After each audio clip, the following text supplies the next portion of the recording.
So hey everyone, this is Akshansh Garg. तो the results are out और आप लोगों ने अपने रिजल्ट देखे होंगे।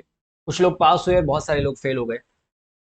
अब हर बार की तरह दिमाग में यही सवाल आता है कि मैं फेल क्यों हुआ। इनफैक्ट आपके पेरेंट्स भी आपसे पूछते होंगे कि भाई वो रीजंस आइडेंटिफाई करो जिस कारण से आप फेल हो गए, वर्क ऑन दैट।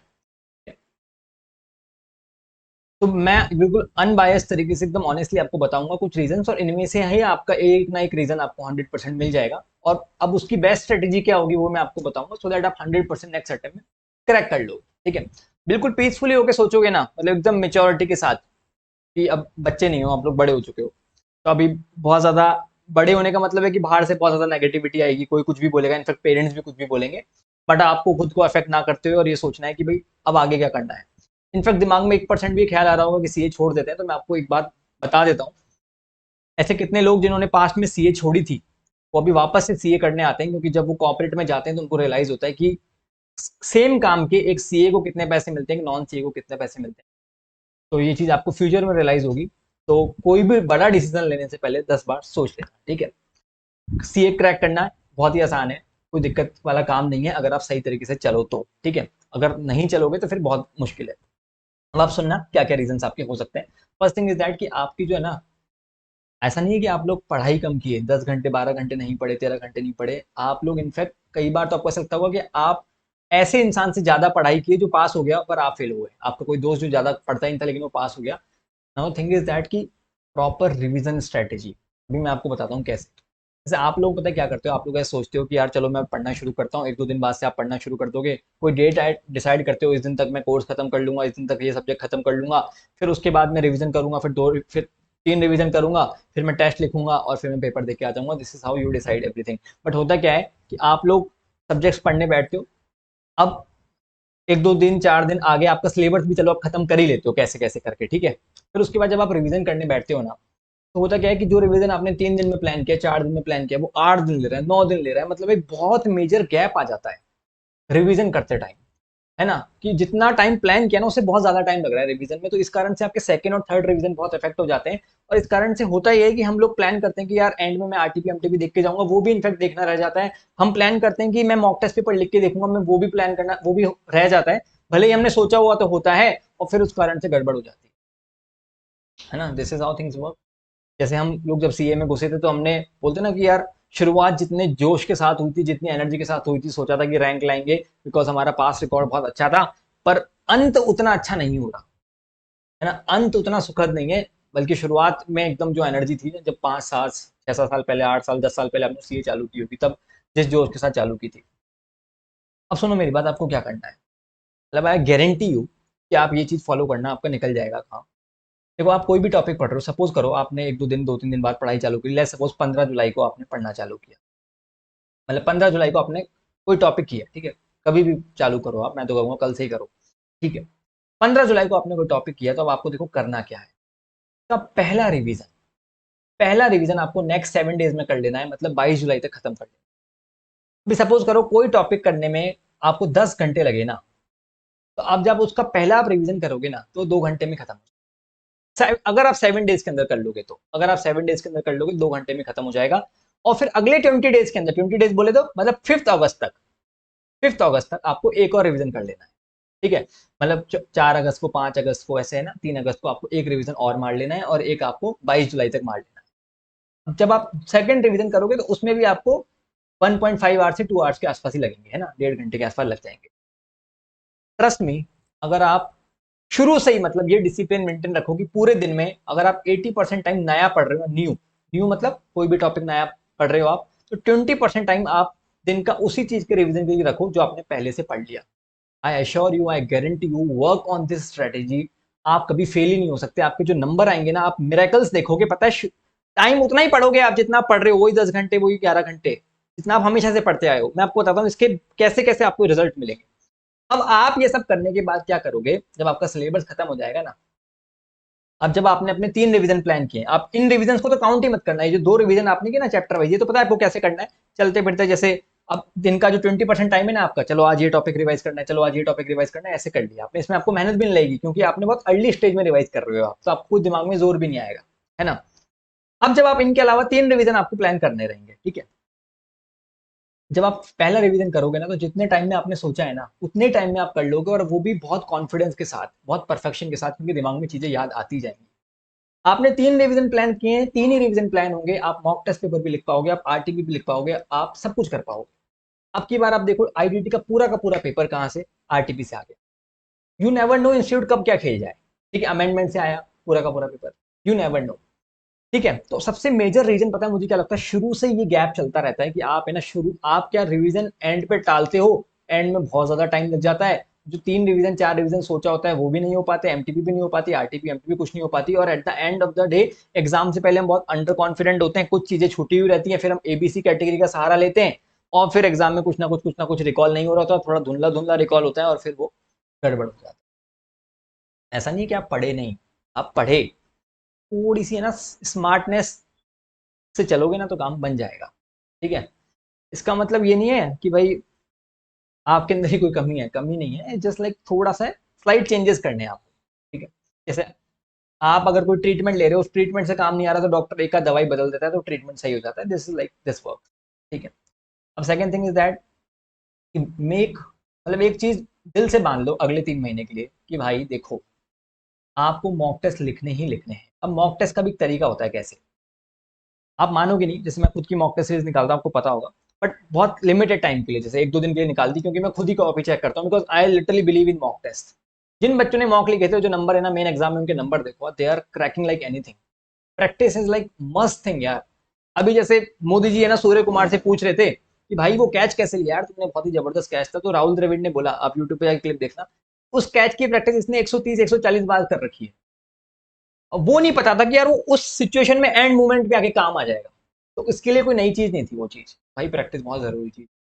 अभी आपने पता कैसे मॉक टेस्ट कैसे देने हैं, जब आप पहले आपने एक बार सिलेबस खत्म कर लिया ना, सिलेबस खत्म करते ही जैसे आपने दे दिया, जैसे मैं कैसे पढ़ता था, 8 दिन मेरे को ये सब्जेक्ट रिवाइज करना है 8 दिन में, पहली बार जब मैं कोर्स कर रहा हूँ, तो 9 दिन दे दिए मैंने, 8 दिन या 9 दिन एक सब्जेक्ट को, मैं दिन में एक ही सब्जेक्ट पढ़ता था। दो मैं क्या करता था, दिन में एक सब्जेक्ट पढ़ता था, 2 घंटे के लिए कोई थ्योरेटिकल सब्जेक्ट उठा लेता था, क्योंकि थ्योरी पूरे दिन मेरे से होती नहीं थी। जैसे ऑडिट है, तो मैं ऑडिट रोज 2-2 घंटे पढ़ रहा हूँ रोज, थ्रू आउट 3 मंथ्स, पूरे 3 महीने ऑडिट रोज 2-2 घंटे पढ़ रहा हूँ, बाकी कोई 8 घंटे 10 घंटे सब्जेक्ट चल रहा है मेरा, जिसकी मेरी कोर प्रिपरेशन चल रही है। जैसे ही एक बार उसको कर लो, उसका मॉक टेस्ट पेपर लिख के देखो, फिर जब आप पहला रिवीजन करो, फिर जब वो खत्म कर लो 3 दिन में, 4 दिन में, 5 दिन में, उसका मॉक लिख के देखो, फिर दूसरा रिवीजन खत्म करो, फिर मॉक लिख के देखो। इस तरीके से आप प्लानिंग करो मॉक की। मॉक लिखोगे नंबर आएंगे।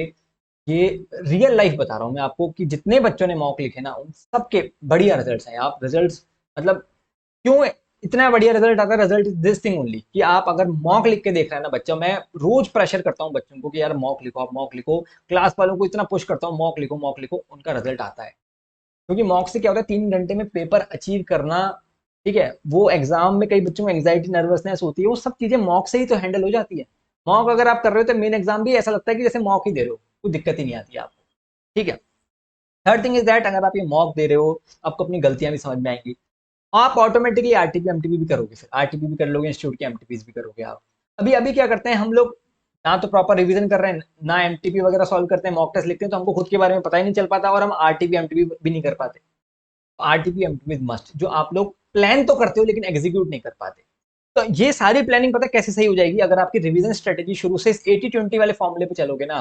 दिन का 80% टाइम नया पढ़ना है, 20% टाइम रिवीजन करना है। ये अगले 7 डेज के अंदर आप चालू कर लो। शुरू के 7 दिन तो आप 100% नया पढ़ोगे, अगले 7वें दिन से आप 80-20 रूल पे फॉलो करो, फिर आपके पास रिवीजन बढ़ता जाएगा, और विद द पैसेज ये टाइम पीरियड 30% होता जाएगा, 35-40% होता जाएगा, जैसे जैसे आप आगे बढ़ते जाओगे।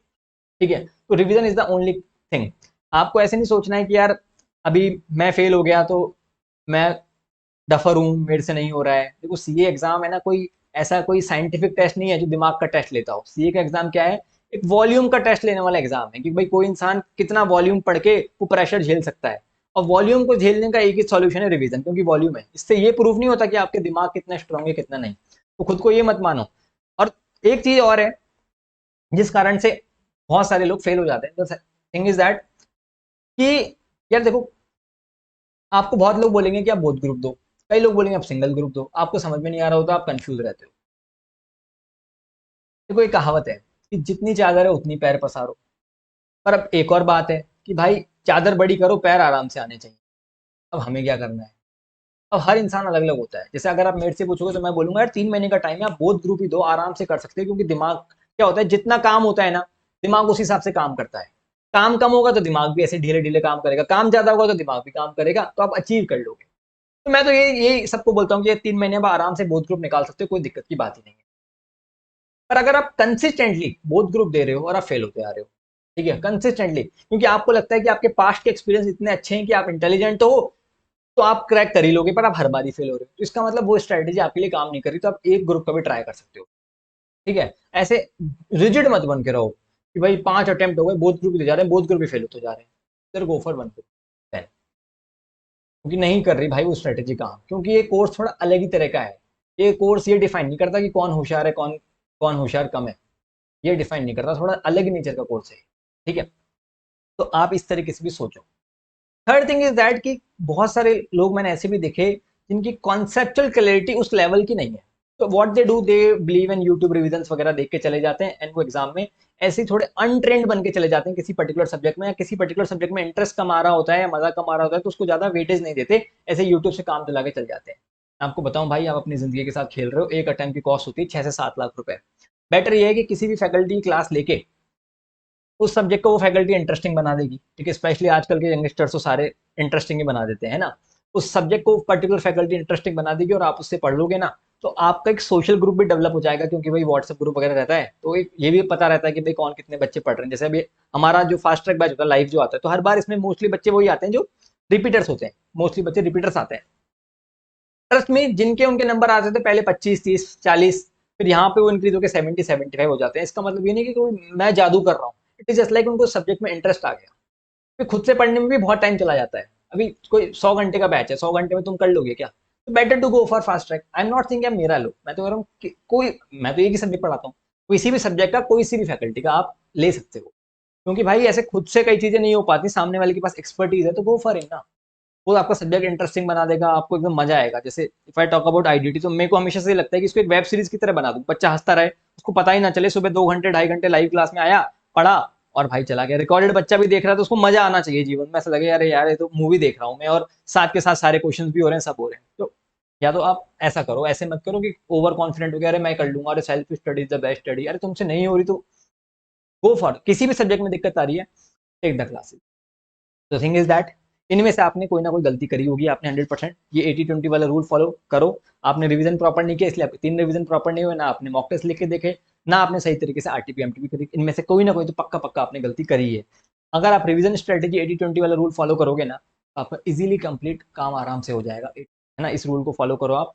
मॉक टेस्ट आरटीपी लिख के देखो, मॉक टेस्ट पेपर लिखना मैंडेटरी है, ठीक है। और मेरे डिस्क्रिप्शन बॉक्स में टेलीग्राम चैनल भी है, अभी हमने मॉक टेस्ट ओपन कर रखा है, आप चाहो ना तो ले सकते हो, ठीक है। बट वेरी मतलब इसको होता है ना कि बहुत जस्टिफाइड है ये चीज। जस्टिफाइड इसलिए क्योंकि आई ओनली मतलब चेक दीज कॉपीज देखता हूँ मैं, इसलिए बहुत ही लिमिटेड ही देखते हैं। और मॉक टेस्ट बहुत बर्थफुल है। नहीं तो आप, मैं तो कह रहा हूँ आईसीए का पेपर ही डाउनलोड करके दो, बस उसमें थोड़ा डिसिप्लिन नहीं आता, but do write mock test paper, do write test paper, ठीक है।